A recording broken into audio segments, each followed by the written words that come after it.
Hello everyone. Today, you'll hear a brief recap of the movie Let's Go to Prison. Enjoy watching. John Lishitsky has just been released from prison after his third sentence. Since childhood, he had a knack for getting into trouble. 8 years ago, John was driving a van that carried a massive lottery check, but he wasn't able to cash it. Guilty. The judge pronounced, "Society needs to be protected from people like you." The verdict: 7 years in juvenile detention. At 18, he tried to rob some mail carriers, but ended up firing a blank gun when he attempted to scare them. His sentence: 4 years. 6 months after being released, the same judge sent John back to prison for stealing a car. Now free again, John decided to get revenge on the judge. But there was one problem: the judge had already passed away 3 days prior. Out of frustration, John shot up a phone booth. While in a bar, he stumbled upon an article about the judge's son, Nelson Biederman, who was opening a memorial in his father's honor. It seemed John had finally found someone to take out his frustration on. While Nelson gave a speech, John snuck into his car, stole some change, emptied his inhaler, and even spit in his coffee twice. Nelson turned out to be quite unpleasant himself. He wasted money recklessly and yelled at the chairman of his father's foundation. Meanwhile, John followed Nelson closely, keeping an eye on his new target. Nelson, who suffered from asthma, frantically tried to use his empty inhaler and ended up panicking in a pharmacy while searching for a replacement. He overturned shelves, prompting the store owner to shout, "Another troublemaker." His wife, the pharmacist, added, "What a mess." Eventually, Nelson found a new inhaler, but things escalated. John decided to add more chaos and fired his gun, prompting the wife to respond by shooting at Nelson with a shotgun. The entire incident was caught on camera, leading to Nelson's arrest.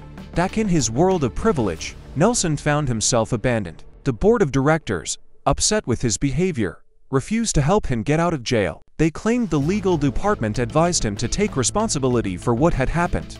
The trial of Nelson Biederman began, with John present in the courtroom.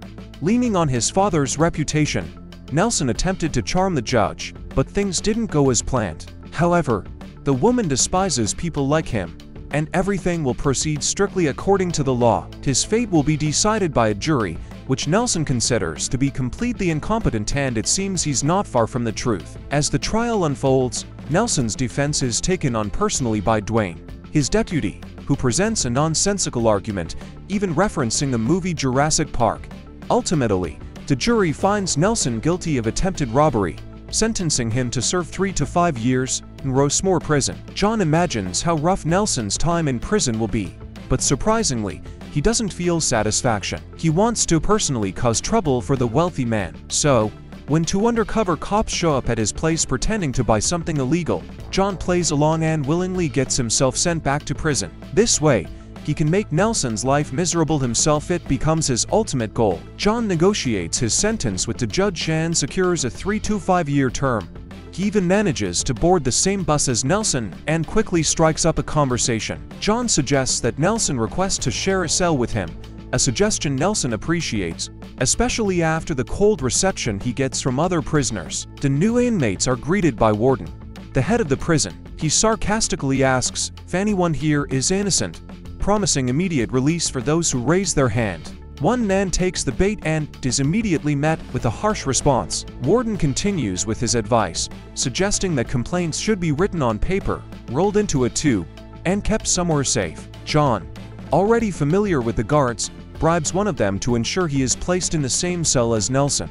Meanwhile, Nelson makes his way through the corridor, terrified by the shouting and threats from other inmates. He finally reaches his cell, a cramped 2-square-meter room, and collapses onto the floor, crying. John warns Nelson to stop crying before others notice, as it could make things worse for him. He even demands that Nelson practice a tough guy face, but Nelson only manages to make an expression that looks more like he's having digestive trouble. John points out the hierarchy of wealth among the inmates, with Leonard at the top. He also warns his cellmate, Nelson, to lead the table by 12:15. However, Nelson gets carried away reminiscing about his college life, and at that moment, right in front of him, Leonard stabs another inmate. Officer Shanahan hits Nelson and asks who did it. Following John's suggestion, Nelson immediately points to Leonard. Later, back in the cell, Leonard confronts Nelson, telling him that snitching is not acceptable in prison. Another notable place in prison is the showers. A large inmate, Barry, notices Nelson and begins to approach him, but John quickly declares Nelson off limits and warns Barry to stay away. Despite Barry's initial persistence, he backs off after John's intervention. Meanwhile, Biederman's financial situation in prison worsens. Though he used to have access to significant funds, they are now controlled by a trust due to his removal from the board.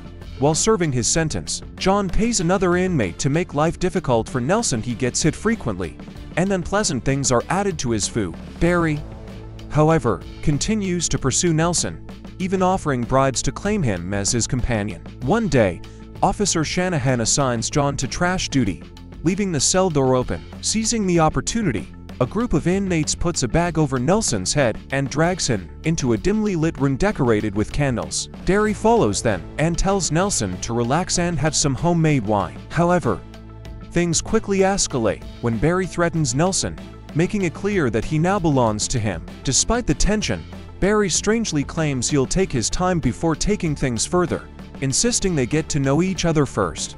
Nelson, feeling increasingly desperate, writes a letter to his pen pal, who turns out to be a young bull. During this moment, Leonard sends him a violent message, reminding Nelson that he's leaving solitary confinement soon. Other inmates are already betting on where Leonard might strike next. Naively, Nelson tries to apologize to Leonard, only to be stabbed in the leg with a fork.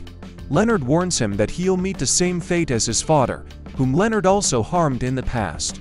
Barry continues to show strange affection for Nelson, but John advises Nelson to provoke a guard to get sent to solitary confinement for safety. John smacks a guard in the face, successfully landing both of them in solitary. However, Nelson begins to lose track of time in isolation, suffering from hallucinations. After 2 days, he decides he's had enough and approaches a prison chemist for a substance to end his misery. The chemist hands him some cleaning fluid and a syringe. Nelson writes about his grim intentions in a letter, which a young boy reads aloud to his classmates. Back in the prison, Leonard suddenly attacks Nelson with gasoline, expressing regret that Nelson isn't of a certain ethnicity, as it would have made the attack more satisfying for him. Unexpectedly, Nelson fights back, injuring Leonard and causing him to drop the syringe. Mistaking it for Leonard injects himself with the cleaning fluid and collapses. To everyone's shock, Nelson drags Leonard's lifeless body into the hallway, changing his reputation instantly. From that day forward, Nelson gains the support of the prison's most dangerous group, rising to a position of respect. Barry, however, is heartbroken, feeling rejected by Nelson's lack of reciprocated feelings. In a fit of emotion, Barry nearly strangles Nelson in the bathroom, but Nelson stops him, apologizing for causing him pain. When other inmates arrive to defend Nelson, he tells them to leave Barry alone. Meanwhile, John finds himself back in solitary confinement by mistake. Upon his release, he sees that Nelson has completely taken over the prison. He's organizing events, including a musical starring the inmates, much to John's frustration. To John's dismay, Nelson even thanks him for helping turn his life around. Nelson's cellmate had been preparing him for life in prison, but all plans for revenge unraveled. The following day was a crucial hearing for Biederman's early release, and Nelson's large and supportive friend helped him get ready for the big day. When John entered the cell, he handed Nelson a farewell gift, an open can of soda, and wished him luck at the hearing. Biederman grew suspicious about the open can, but his cellmate acted offended at the lack of trust, even taking a sip to prove it was harmless. Nelson, apologizing, drank the rest of the soda. Moments later, he collapsed. John quickly spat out what he had consumed, rushing Nelson's unconscious body away with the help of an accomplice. The next day, during the parole hearing, Biederman was asked if he was ready to reintegrate into society. Confidently, he said yes, unaware of the phrase "white power" written across his forehead.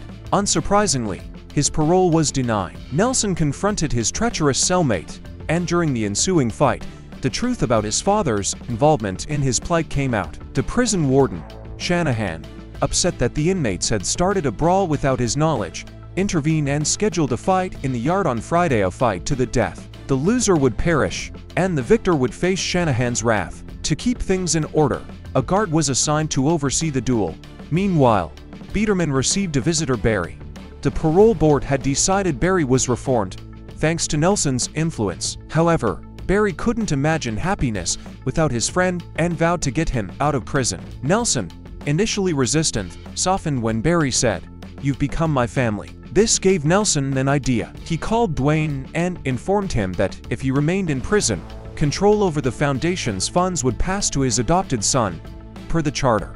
Nelson had previously adopted someone in prison to secure this outcome. On Friday, the long-anticipated fight began in the yard amidst the cheering crowd. The rules were simple. Whoever didn't survive would lose. Nelson armed himself with a screwdriver, but his opponent came prepared with better weapons. One homemade blade flew into the crowd, while another broke against Nelson's makeshift armor.